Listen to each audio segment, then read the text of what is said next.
அங்க மழை பெய்தா ராஜேஷ்? ஆமா ஓகே. இங்கேயும் ஆமா கொஞ்சம் இங்கேயும் மழை தான். ஓகே ராஜேஷ். மூவ் பண்ணு.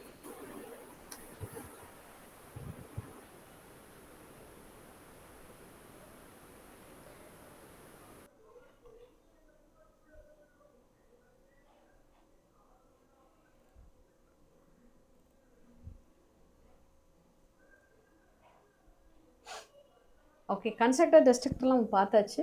ஸோ கன்ஸ்ட்ரக்டர்னா என்னன்னு பார்த்தோம். When ever you are creating object, ஒரு கிளாஸுக்கு எப்போல்லாம் நீங்கள் ஆப்ஜெக்ட் கிரியேட் பண்ணுறீங்களோ அந்த பர்டிகுலர் கன்ஸ்ட்ரக்டர் ஃபங்க்ஷன் வந்து ஆட்டோமேட்டிக்காக கால் ஆயிடும் அப்படின்னு நம்ம பார்த்தோம். கன்ஸ்ட்ரக்டர்ன்றது நத்திங் பட் ஒரு ஃபங்க்ஷன். ஆர்டினரி ஒரு ஃபங்க்ஷன் எழுதுகிற மாதிரி கன்ஸ்ட்ரக்டர் ஃபங்க்ஷன் எழுத வேண்டியதான் ஒரு கிளாஸுக்குள்ளே. என்ன ஒரு ஸ்பெஷல்னா சேம் அஸ் கிளாஸ் நேம் இருக்கும். இது முன்னாடி டைட் சிம்பிள் போட்டோன்னா அது டெஸ்ட்ரக்டர் ஆகிடும். கன்ஸ்ட்ரக்டர் ஆப்ஜெக்ட் கிரியேட் ஆகும்போது கால் ஆகும். டெஸ்ட்ரக்டர் ஆப்ஜெக்ட் டெஸ்ட்ராய் ஆகிறதுக்கு ஒரு ப்ரீவியஸாக அந்த செகண்ட்ஸ், அதுக்கு முந்தின செகண்ட்னு வச்சுக்கலாம், அப்போ வந்து கால் ஆகும் ஆட்டோமேட்டிக்காக. நம்ம கால் பண்ண வேண்டிய அவசியம் கிடையாது. அதில் 2 டைப் ஆஃப் கன்ஸ்ட்ரக்டர் நம்ம பார்த்தோம். ஒன்று டிஃபால்ட் கன்ஸ்ட்ரக்டர், இன்னொன்று பேராமீட்டரைஸ்ட் கன்ஸ்ட்ரக்டர். இப்போ ஸ்டோர் டேட்டா, டிஸ்பிளே டேட்டாலாம் பண்ணோம். உங்களுக்கு அந்த கன்ஃபியூஷன் கேட்டல ராஜேஷ். அதாவது ஸ்டோர் டேட்டா, டிஸ்பிளே டேட்டா அப்போ தேவையா அப்படின்ற மாதிரி நம்ம கேட்டீங்க. ஸோ ஸ்டோர் டேட்டா அவசியம்தான். இது வந்து இனிஷியலாக ஆரம்பத்தில் என்ன வேல்யூ வைக்கணும், ஏன்னா ஃபர்தராக அது ஏதாவது ப்ராசஸ்க்கு போகலாம் அந்த ஆப்ஜெக்டினுடைய டேட்டாஸ். அப்போது நம்ம ஸ்டோர் பண்ண மறந்துட்டோம் அப்படின்றதே இருக்கவே கூடாது. ஸோ உள்ளே போகும்போதே சம் வேல்யூஸோட, டிஃபால்ட் வேல்யூஸோட போகணும்னு நம்ம நினைக்கும் போது எல்லா கிளாஸ்லேயும் கண்டிப்பாக கன்ஸ்ட்ரக்டர் வந்துடும். சரிங்களா? அதான் கன்ஸ்ட்ரக்டர். ஸோ கன்ஸ்ட்ரக்டர் இல்லாத கிளாஸே இருக்காது ஜென்ரலாகவே. ஸோ மேக்ஸிமம் வெளியிலேருந்து யூஸர் அங்கே இப்போ ஏடிஎம் கார்டு போடுறீங்கன்னா மிஷினில், அந்த கார்டுக்கு ஆப்ஜெக்ட் ஜென்ரேட் ஆகும்போதே அதுக்கு தேவையான இன்ஃபர்மேஷன், யூசர் நேம், பாஸ்வேர்ட்லாம் கரெக்டாக என்ன எல்லாமே, அக்கௌண்ட் நம்பர், எல்லா டீட்டெயிலுமே அது வழியாக பாஸ் ஆன் ஆகிடும் அந்த ஆப்ஜெக்ட்டுக்கு. அது போய் அசைன் ஆகிடும். ரெண்டாந்தரம் அங்கே நீங்கள் கால் பண்ண வேண்டிய அவசியமே இருக்காது. ஆப்ஜெக்ட் கிரியேட் ஆகும்போது எல்லாமே அசைன் ஆகி ப்ராசஸ்க்கு போயிடும். சரிங்களா? அந்த மாதிரி ஒரு எக்ஸாம்பிளுக்காக நான் சொன்னேன் அதை. அதனால் கன்ஸ்ட்ரக்டர் ரொம்ப ரொம்ப அவசியமான ஒன்று. சரியா?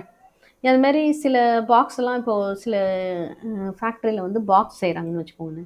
டிஃபால்ட்டாக அந்த சைஸ் தான், வேணா தான் மாற்றுவாங்க. எப்போயுமே பாக்ஸினுடைய சைஸ் டிஃபால்ட்டாக ஹைட்டு வித்து இந்த அளவில் தான் 10 சைஸில் ஸ்கொயர் க்யூப் பாக்ஸ் மாதிரி செய்கிறாங்க. வேணா தான் மாற்றுவாங்க அப்படின்னா அந்த டைமில் கன்ஸ்ட்ரக்டரில் 10 செட் பண்ணிடுவாங்க. அப்போ மாற்றினா மட்டும்தான் இவங்க ஸ்டோர் டேட்டாவை கால் பண்ணி ஏதாவது மாற்றுறதுக்கு பேராமீட்டர் செட் பண்ணுவாங்க. அதர்வைஸ் அது எப்பயும் போல் கன்ஸ்ட்ரக்டர்லேருந்து ஒர்க் ஆகிட்டே இருக்கும். ஆப்ஜெக்ட் கிரியேட் ஆகும்போதே அந்த டிஃபால்ட் டைமென்ஷன் அசைன் ஆகிடும் அதுக்கு. சரிங்களா? ஸோ எல்லா வகையிலும் யூஸ் ஆகும். கன்ஸ்ட்ரக்டரும் டெஸ்ட்ரக்டரும் எல்லா வகையிலும் யூஸ் ஆகும். டெஸ்ட்ரக்டர் எங்கே யூஸ் ஆகும் சொன்னோம்? ஆப்ஜெக்ட் டெஸ்ட்ராய் ஆகும்போது கால் ஆகும். டைட் சிம்பிள்ஸ் வித் ஸ்டார்ட் பண்ணியிருப்போம். எதுக்காக யூஸ் பண்ணுறோம்? அந்த ஆப்ஜெக்ட் யூஸ் பண்ண நான் ரிசோர்ஸ் ஃபைல்லாம் நீங்கள் அதை ரிமூவ் பண்ணுறதுக்கு நம்ம இந்த டெஸ்ட்ரக்டரை நம்ம யூஸ் பண்ணிக்கலாம். அதுக்குரிய கோடிங்கை நீங்கள் எதில் எழுதிடலாம்? டெஸ்ட்ரக்டரில் எழுதிடலாம். ஓகேயா? ஸோ இந்த இது கன்ஸ்ட்ரக்டர் ஆல்ஃபா, இது வந்து டைட் சிம்பிள் போட்டிருக்கிறதுனால டெஸ்ட்ரக்டர். ஸோ இப்போ ஆல்ஃபா 1 கிரியேட் பண்ணும்போது கன்ஸ்ட்ரக்டர் கால் ஆகும். இன்னொரு இன்னர் பிளாக் சும்மானாலும் நம்ம ஓப்பன் பண்ணியிருக்கோம். ஆல்ஃபா 2 உள்ள கிரியேட் பண்ணியிருக்கோம். செகண்ட் டைம் கன்ஸ்ட்ரக்டர் A2க்கு கால் ஆகும். Excuse me.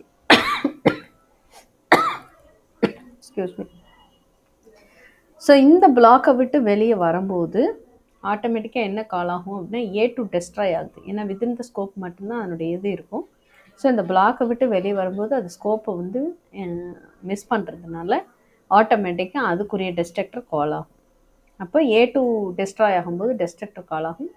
திரும்ப அகெயின் ரிட்டன் 0 ப்ரோக்ராம் எப்போ எண்ட் ஆகுதோ அப்போ தான் A1 எரேஸ் ஆகும். அப்போ வந்து அகெயின் அதுக்குரிய டெஸ்ட்ரக்டர் கால் ஆகிருக்கும். புரிஞ்சதுன்னு நினைக்கிறேன். இப்போது நம்ம நெக்ஸ்ட் கான்செப்ட் போயிடலாம். நெக்ஸ்ட் கான்செப்டில் நம்ம என்ன பார்க்கணும் சொன்னோம் அப்படின்னா, ஒரு ஆப்ஜெக்டை எப்படி ஆர்குமெண்ட்டாக சென்ட் பண்ணுறது, அதுதான் நம்ம பார்க்கணும்னு நினச்சோம். இப்போ நம்ம அதுக்கு தேவ் C++ ஏதாவது ஒன்று எடுத்துக்கலாம். ஓகே, ஸோ தேவ் C++ எடுத்துக்கலாம்.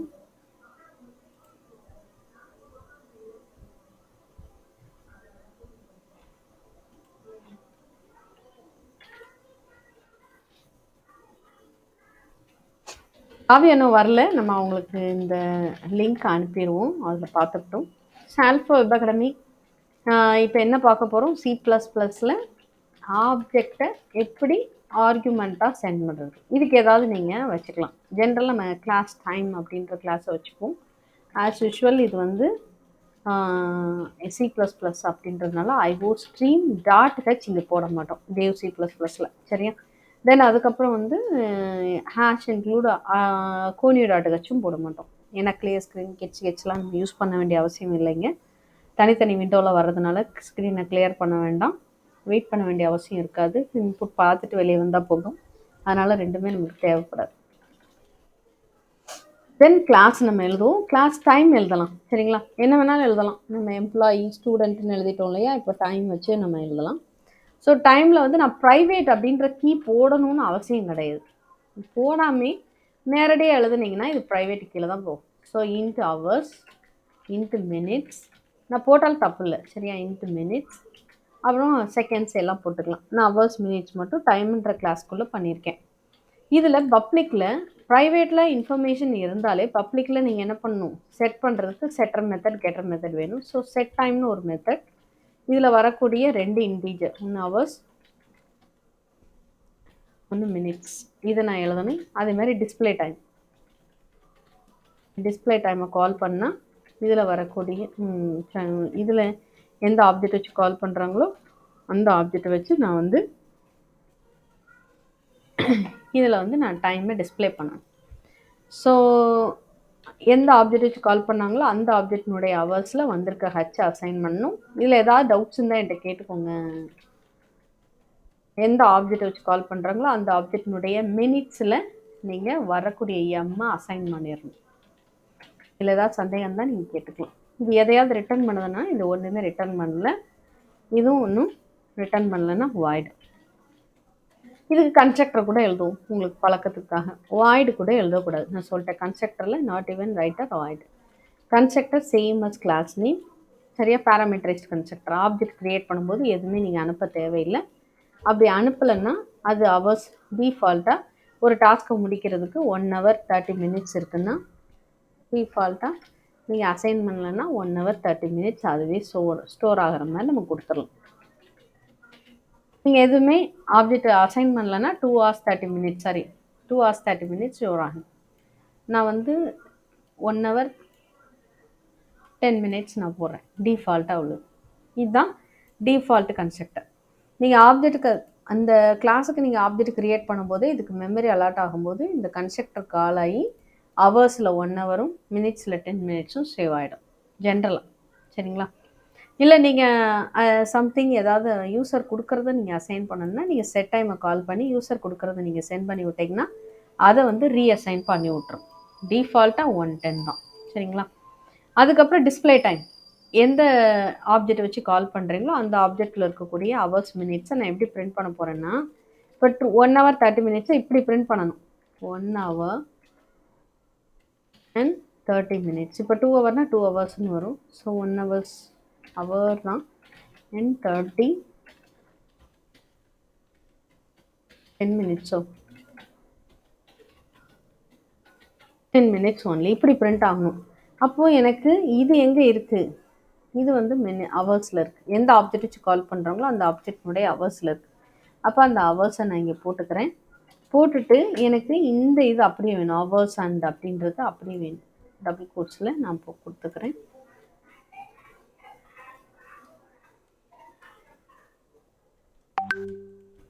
ஸோ இப்போ 2 hours இப்போ 2 hours and 10. இந்த 10 எங்கே இருக்குன்னா இந்த மினிட்ஸில் தான் இருக்குது. ஸோ இந்த மினிட்ஸ் நீங்கள் கொடுத்துட்டோன்னா அந்த மினிட்ஸ் வந்துடும். அகெயின் ஸ்ட்ரிங் வேணும் இல்லையா, அந்த ஸ்ட்ரிங் கனெக்ட் பண்ணுறதுக்கு மினிட்ஸ் ஒன்லி.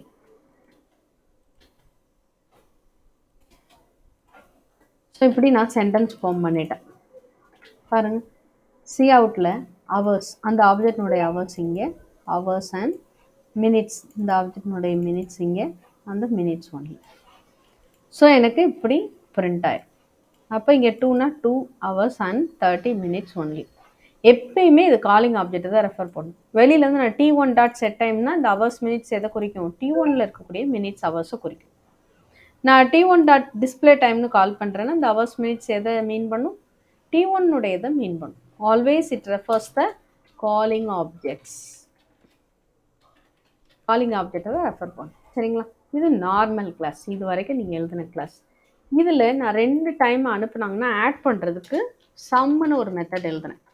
இது எதையாவது ரிட்டர்ன் பண்ணணும்னா எதுவும் ரிட்டர்ன் பண்ண வேண்டாம்.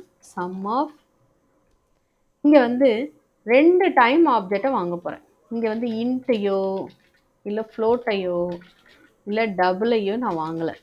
நான் உருவாக்குன டேட்டா டைப் இன்ட்டு மாதிரி நான் என்ன ஒரு டேட்டா டைப் உருவாக்கியிருக்கேன்? டைம் டேட்டா டைப் உருவாக்கியிருக்கேன். அந்த டைம் டேட்டா டைப்பில் நான் 2 ஆப்ஜெக்டை வாங்குறேன். இதுக்கு டெஃபினிஷன் வெளியே கூட எழுதலாம். ஜஸ்ட் ப்ரோட்டோடைப் எழுதிட்டு இதுக்கு டெஃபினிஷன் வெளியே எழுதலாம். வெளியே எழுதுனா அழக்கமெல்லாம் எப்படி எழுதுவோம்? ரிட்டர்ன் டைப் வாய்ட் எந்த கிளாஸ்க்குள்ளது? டைம் அப்படின்ற கிளாஸ்க்குள்ளது. So time scope resolution class name வந்தாலே C++ல் ஸ்கோப் ரெசல்யூஷன் ஆப்ரேட்டர் வந்துடும்.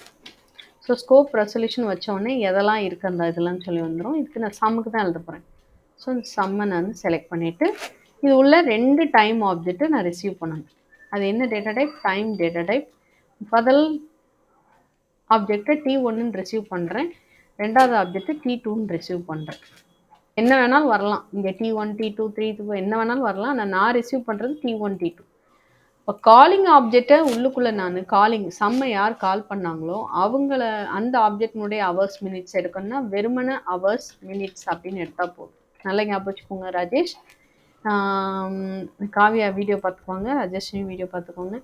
எந்த ஆப்ஜெக்ட் வச்சு சம்மை நான் கால் பண்ணுறேனோ அதனுடைய ஹவர்ஸ் மினிட்ஸை அக்சஸ் பண்ணணும்னா நீங்கள் சும்மா கால் பண்ணால் போதும். இல்லை திஸ் ஆரோ மார்க் போடணும்.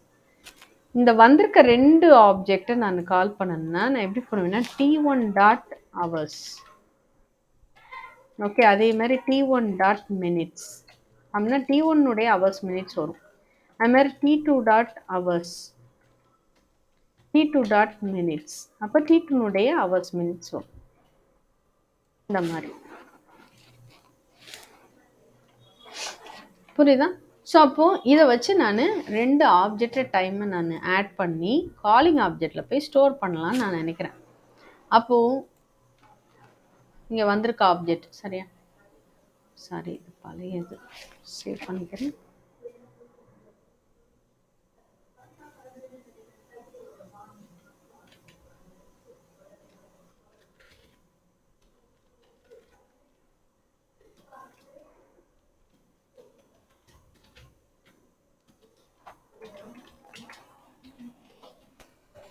ஓகே, இப்போ பாருங்கள் T1 நான் 3 ஆப்ஜெக்ட் க்ரியேட் பண்ணுறேன். T1 T2 ஒரு டாஸ்க்கு நான் 3 object time T1 T2 T3 create பண்ணுறேன்.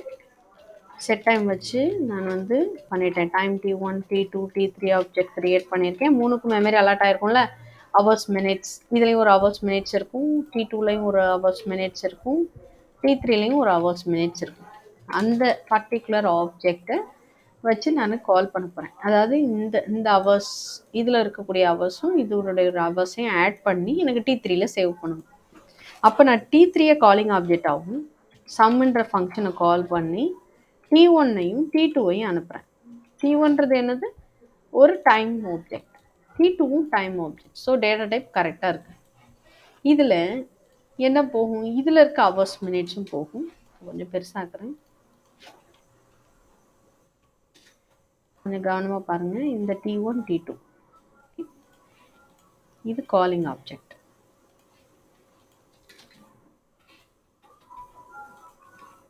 எதுலலாம் டைம் இருக்கும் பார்த்துக்கோங்க.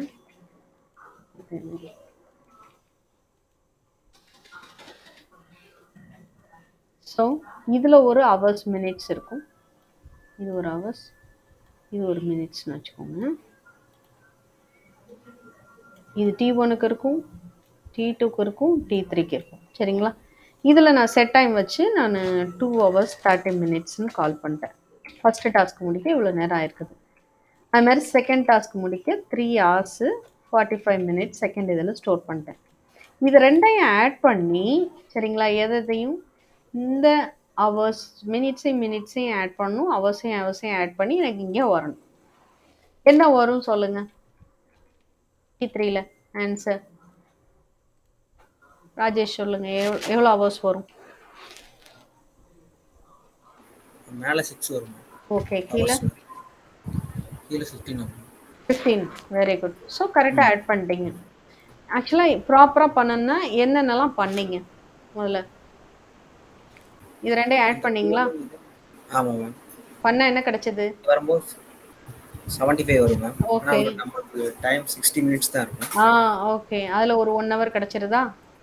ஆமாம் மேம். 15 மினிட்ஸ் ரிமைண்டர் இருக்கு. ஸோ 15 இங்கே ஆமாம். போட்டீங்க. இந்த 1 ஹவரை வந்து ஏற்கனவே இருக்க ஹவர்ஸோட ஆட் பண்ணிட்டு இங்கே போட்டீங்க. ஆமாம். அப்படிதானே? ஓகே. மியூட் பண்ணிக்கோங்க. Very good, super. இந்த சேம் வே தான் இங்கேயும் நம்ம பண்ண போகிறோம். அதை கோடிங்காக கன்வெர்ட் பண்ணோம். கோடிங்காக கன்வெர்ட் பண்ணணும். இப்போ நீங்கள் பண்ணீங்க இல்லையா, அதே விஷயத்த கோடிங்காக கன்வெர்ட் பண்ணணும். சம்முக்குள்ள இந்த T1 T2 தான் அங்கேயும் T1 T2 ரிசீவ் ஆகும். இந்த T3 காலிங் ஆப்ஜெக்டாக போகும். புரியுதுங்களா? ஆக்சுவலாக எப்படி நம்ம கால் பண்ணுறப்போ இது இங்கே போகும், இது இந்த ஆப்ஜெக்டாக போகும். நான் அங்கேயும் வாங்குறது இதுதான் போகும். காலிங் ஆப்ஜெக்ட் இந்த பிளேஸை குறிக்கும். இப்படி தான் அங்கே போகுது அந்த மெமரி லொக்கேஷன் எடுத்துகிட்டு. அப்போ சம்முக்குள்ளே நான் என்ன பண்ணணும்? இந்த சம்முக்குள்ளே நான் டெஃபினேஷன் எழுதும்போது முதல்ல மினிட்ஸ் ஆட் பண்ணணும். இதில் T1 இருக்கக்கூடிய மினிட்ஸையும் ப்ளஸ் T2ல இருக்கக்கூடிய மினிட்ஸையும் ஆட் பண்ணி எங்கேயாவது வைக்கணும்ல நான். அப்போ எங்கே வைக்கலாம்? T3ல வச்சுக்கலாமா? அப்போ T3 டாட் மினிட்ஸ். இந்த ஸ்டேட்மெண்ட்டில் என்ன நடக்கும்? இந்த பர்டிகுலர் பிளேஸில் இந்த 75ன்னு வந்துடும். இது அந்த ஒரு ஸ்டேட்மெண்ட்டில் இங்கே என்ன வந்துடும்னா 75ன்னு வந்துடும். இந்த ஒரு சிங்கிள் ஸ்டேட்மெண்ட்டில். சரி, அதுக்கப்புறம் நான் என்ன பண்ணணும்? இந்த ஸ்டேட்மெண்ட் முடித்த உடனே நான் வந்து T3 மினிட்ஸில் போய் சேவ் ஆயிடுச்சு 75. இந்த 75 நான் ஸ்ப்ளிட் பண்ண வேண்டியிருக்கு. எப்படி ஸ்ப்ளிட் பண்ணணும்? இதை ஃபர்தராக ஸ்ப்ளிட் பண்ண வேண்டியிருக்கு. எப்படி ஸ்ப்ளிட் பண்ணணும்? T3 dot minutes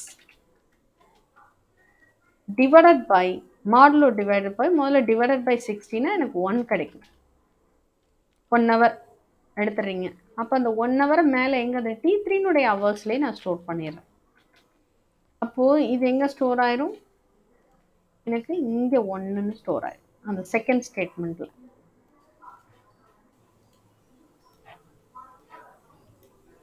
sorry, so first ஸ்டேட்மெண்ட்டில் 75 வந்துச்சு. செகண்ட் ஸ்டேட்மெண்ட் 75 டிவைடட் பை 60னா எனக்கு 1 கிடைக்கும். நான் T3 மேலே போய் போட்டேன். அதே மாதிரி கீழே உள்ள 75 நான் 15 மாற்றணும். அதுக்கு என்ன செய்யணும்? அதே T3 டாட் மினிட்ஸை நான் மாடுலோ பை 60 போடணும். போட்டேன்னா எனக்கு ரிமைண்டர் கிடைக்குமா? அந்த 15 கிடைச்சிரும். இந்த 15 எங்கே ஸ்டோர் பண்ணணும்? அதே T3 டாட் மினிட்ஸில் நீங்கள் ஸ்டோர் பண்ணணும்.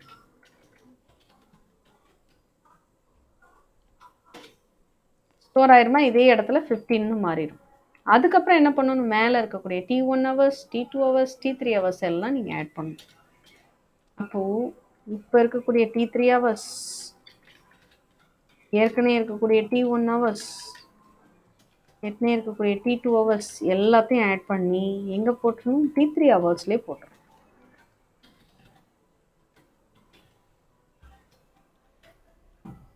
அப்படிதானே? இது வந்து 15 மாறிடுது ஒரு ஸ்டேஜில்.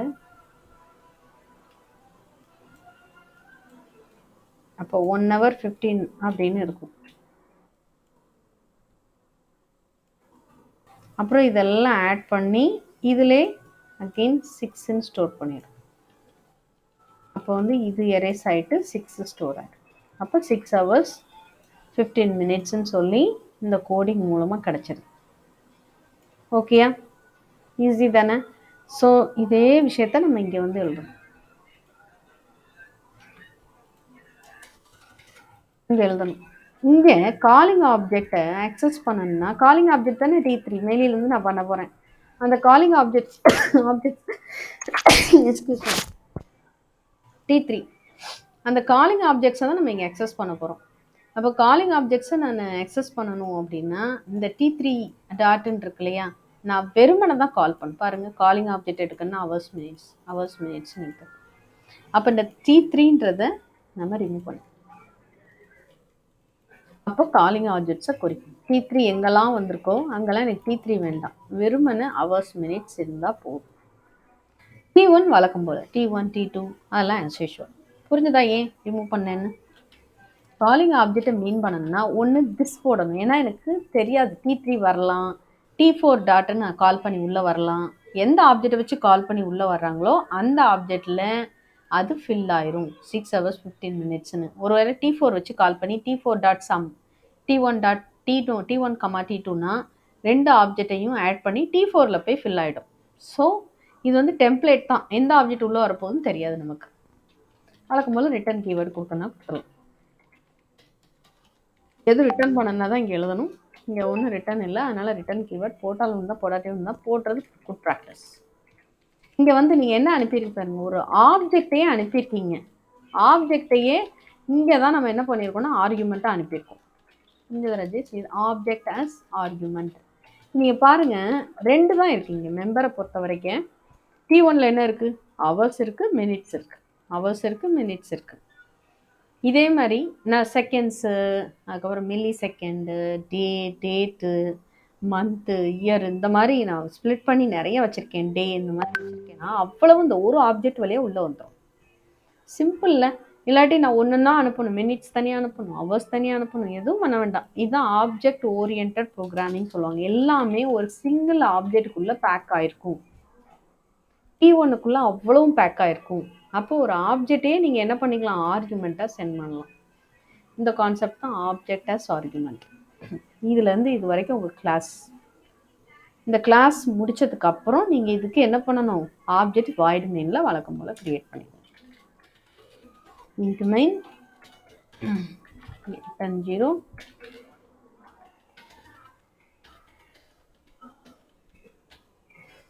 ரிட்டர்ன் 0.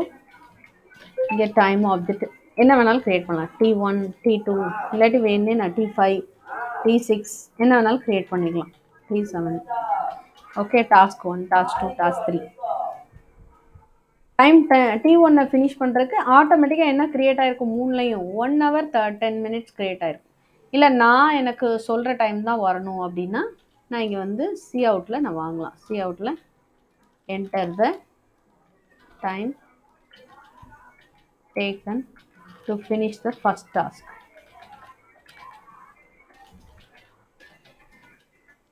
அப்படின்னு நான் கேட்குறேன்னு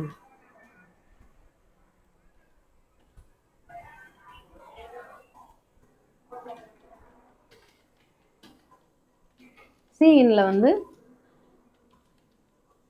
ஹச்ன்னு வாங்குகிறேன், அதுமாதிரி சிஇன்ல மினிட்ஸில் எம் வாங்குகிறேன். மேலே வந்து integer, 2 integer. So int h comma m minutes. சரியா, இந்த வாங்கின ரெண்டையும் நான் அனுப்பி விட்றேன்.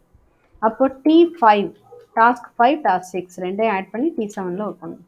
Task 5 dot set time already இருக்குது, இது உள்ள என்னென்ன பாஸ் பண்ணணும், ஹச்சையும் எம்ஐயும் பாஸ் பண்ணால் அதை அசைன் பண்ணி கொடுக்குறேன். அதே மாதிரி டைம் செகண்ட் டாஸ்க்குக்கு, இது ஃபஸ்ட்டு டாஸ்க்குக்கு, இது செகண்ட் டாஸ்க்குக்கு. ஃபஸ்ட் டாஸ்க் வந்து ரீடிங்னு வச்சுக்கோங்களேன், செகண்ட் டாஸ்க் வந்து ரைட்டிங்னு வச்சுக்கோங்க. டோட்டல் டைம் இப்படி கூட ஆப்ஜெக்ட் வச்சுக்கலாம். ஃபஸ்ட் டாஸ்க் என்னது, ரீடிங். செகண்ட் டாஸ்க் என்னது, ரைட்டிங்க்கு எவ்வளோ டைம் ஆச்சு. இப்போது ரெண்டையும் ரீடிங்க்கும் ரைட்டிங்க்கும் சேர்ந்து வரக்கூடிய டைமை நான் வந்து டோட்டல் டைம் சொல்கிறேன், ரெண்டையும் ஆட் பண்ணுறதுக்கு. அப்போ எப்படி பண்ணணும், எனக்கு சம் பண்ணணும், எதை ரீடிங்க்கு ஆன டைமையும் ரைட்டிங்க்கு ஆன டைமையும் நான் சம் பண்ணணும். சம் பண்ணி எதில் ஸ்டோர் பண்ணணும், டோட்டல் டைமில். அப்போ டோட்டல் டைம்ன்ற ஆப்ஜெக்டை கால் பண்ணணும். அப்போது இதுவும் டைம் ஆப்ஜெக்ட், இதுவும் டைம் ஆப்ஜெக்ட், இதுவும் டைம் ஆப்ஜெக்ட். எது போகுது, ரீடிங்கும் ரைட்டிங்கும் போகுது. ரீடிங் என்னவா ரிசீவ் ஆகுது, T1 ரிசீவ் ஆகுது. ரைட்டிங் என்னவா ரிசீவ் ஆகுது, T2 ரிசீவ் ஆகுது. டோட்டல் டைம் என்னவா ரிசீவ் ஆகுது, காலிங் ஆப்ஜெக்டாக ரிசீவ் ஆகுது. அப்போது வெறும் மினிட்ஸ் ஹவர்ஸ் எல்லாம் டோட்டல் டைமை குறிக்கும். ரிட்டன் இங்கே வந்தால் டோட்டல் டைமில் சேவ் ஆகிடுக்கும், டோட்டல் ஹவர்ஸ் எவ்வளோன்னு சேவ் ஆகிருக்கும். இப்போ நான் பிரிண்ட் பண்ணி பார்க்குறப்போ ரீடிங் டாட் டிஸ்பிளே டைம் அதை டிஸ்பிளே பண்ணுவேன். அதுக்கப்புறம் ரைட்டிங் டாட் டிஸ்பிளே டைம் அதையும் பிரிண்ட் பண்ணணும். அப்புறம் total time dot display time மூணையும் பிரிண்ட் பண்ணணும்.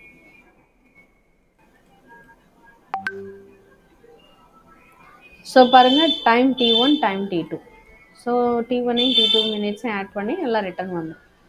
டிஸ்பிளே டைமில் எந்த ஆப்ஜெக்ட் வச்சு கால் பண்ணுறனோ அந்த ஆப்ஜெக்ட்டுக்கு எனக்கு இந்த மாதிரி அலர்ட் ஆகிடும். முன்னாடியே ஒரு என்டர் வேணும்னா நீங்கள் டபுள் கோட்ஸ்குள்ளே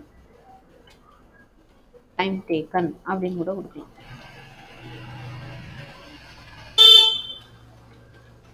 டைம் டேக்கன் அப்படின்னு கோலன் போட்டு இந்த மாதிரி நீட்டாக டிஸ்பிளே பண்ண எந்த டைம் எந்த டாஸ்க்னு வராது, ஜஸ்ட் டிஸ்பிளே தான். இப்போ இதை ரன் பண்ணி பார்க்கலாமா? இப்போ பாருங்கள் நான் ட்ரை பண்ணுறேன். சேவ் பண்ணிவிட்டு